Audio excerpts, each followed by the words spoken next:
Yeah, thank you. I'd like to thank everyone and in particular congratulate this amazing team for the tremendous progress that's been made in the treatment of brain tumors that's really affecting people's lives. This is very important for us in Rhode Island, and as Dr. Elinzano mentioned, we do have higher rates of glioblastoma in Rhode Island.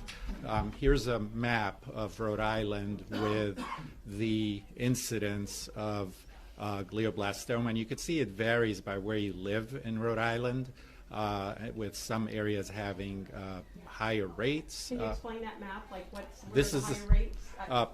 Okay, we so can't see the fine print. yes, I'm sure the camera can see it, but I've only been in Rhode Island for about 4 years, having spent most of my career in Pennsylvania. So this part down here is where I think that's where the airport is. But some of you out here would know a little bit better what part of Rhode Island this is. But over here, it's like a little over more than 7 per 100,000, which he was saying 6. You know, it's higher in some parts of Rhode Island than other parts.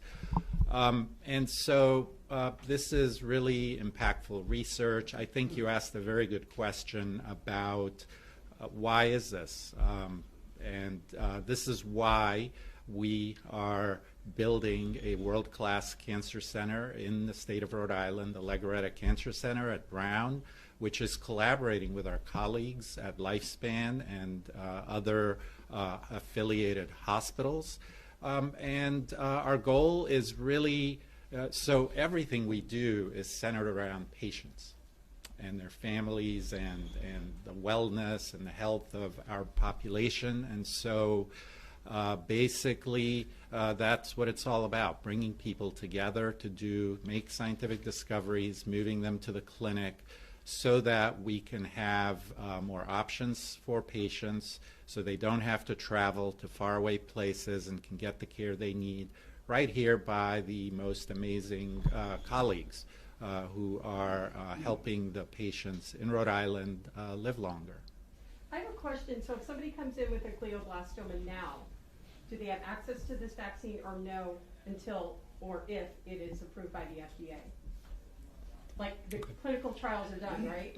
Correct. The clinical trials are done. Right now, the only access to this vaccine is through a specials program in the United Kingdom.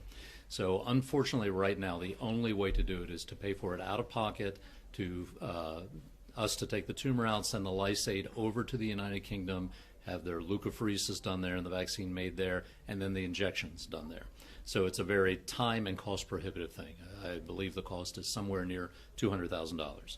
For that. So that's obviously why it's important to get it FDA approved Exactly. to get it into. Yeah, exactly. And it's not just an urgency because we need to take care of this tumor right away, but really need to have options for them. Yeah, I do have a question. Yes. Where's the funding coming from? Where did the funding come from for the clinical trials, and how much did that cost? Okay. I don't know much about the exact amount, but funding came from the sponsor, which is Northwest Biotherapeutics. I see. You don't know, did they get an NIH grant or anything like that, do you know? So Dr. Liao has had multiple NIH grants to do her small studies at UCLA. Okay. She has had both R01 grants and what are called SPORE grants, and they have a small, what's called a GMP facility at UCLA to make vaccine themselves. Okay. But they're an academic center. They can only make 1 or 2 vaccines per month. Right, they and can't scale it. they cannot scale it. Northwest Biotherapeutics was the funding mechanism for this. They've been a publicly traded company for many, many years. Right. So And exactly. when and where were these results published? They're published already November last year. It's in JAMA, which is a big oncology journal. Sure. Journal of the American Medical Association Oncology, or JAMA Oncology. Right, and so really basic question, if the results were published in November, why are you holding this news conference today?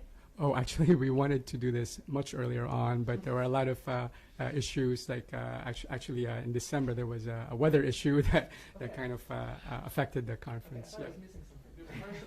Presently, there is no vaccine treatment for glioblastoma. There are vaccine treatments, but they're investigational.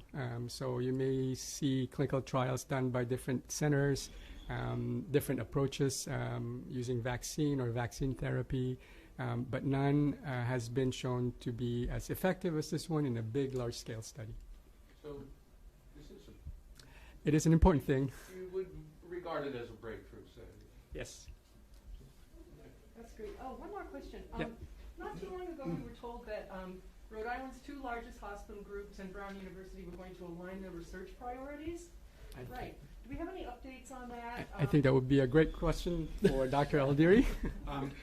Yes, we all heard a few weeks ago that there is agreement to bring about research integration, which we are all looking forward to, because at the present time there's a lot of inefficiency and duplication of many things that just sort of get in the way of all the things we all would like to see happen as far as new discoveries.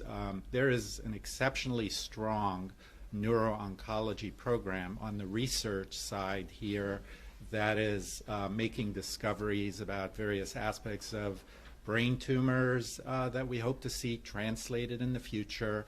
And the research integration will certainly facilitate that by breaking down the barriers and bringing people together. And so we're optimistic as we go into 2023 that we will see more of this collaboration and working together moving forward. So neuro-oncology, that's maybe like one bucket of research. Are there other areas that you would, choose to focus on?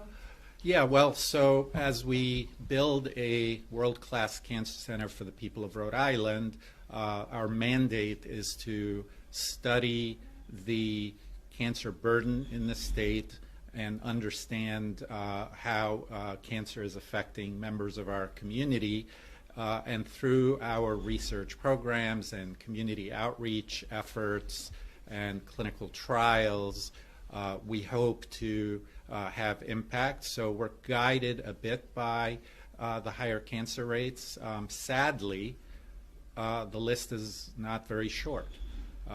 It's overall, it's higher in Rhode Island than it is in other states, and among the most common tumors, they're higher here. Bladder cancer is quite high, and so we think that dedicated efforts to study why this is occurring and how we can get at it better will serve the people of Rhode Island in the future. So again, I'm sorry, just really basic. So when you folks talked about aligning your research priorities, you were talking about cancer research specifically? The research integration is really very broad. Yeah. We think cancer is a good place to demonstrate how well this can really work in the context of building a cancer center with links to the hospital and public health and the community.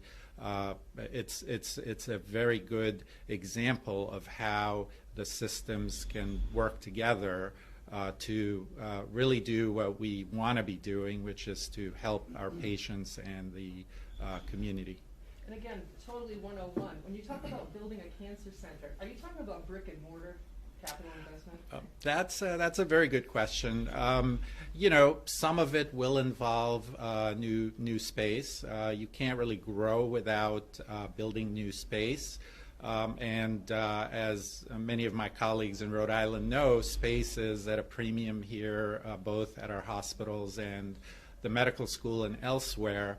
But we're really talking about building research programs and building our clinical trials programs and putting an infrastructure to translate discoveries from the laboratory to the clinic.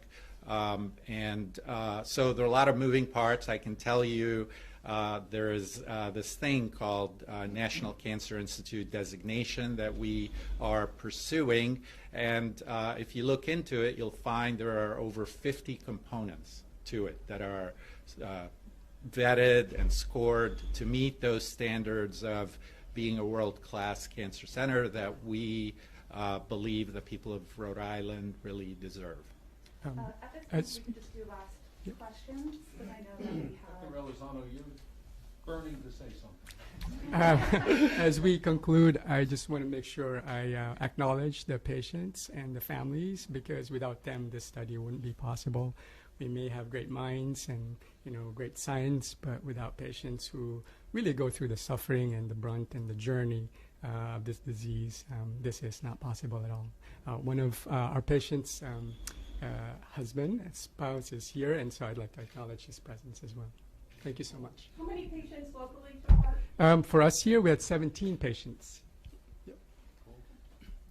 Yeah, I think I'd like to add one thing. Dr. El-Deiry was being a bit modest as well at the start of what the Cancer Center means. Dr. El-Deiry's lab already has a class of drugs that are already in clinical trial that he's brought locally. The laboratory with whom I work, run by Dr. Nikos Tapanos, has some drugs that we are close to bringing to clinical trial in the next several years. And it really is the collaboration between a wonderful academic university and Brown University and Lifespan that make it possible. So I want to thank Dr. El-Deiry for shepherding all the difficult administrative tasks that come with this. I know what's involved in the administrative side, and I'm glad I'm mostly back in patient care and research now. Thank you. Thank you so much, everybody.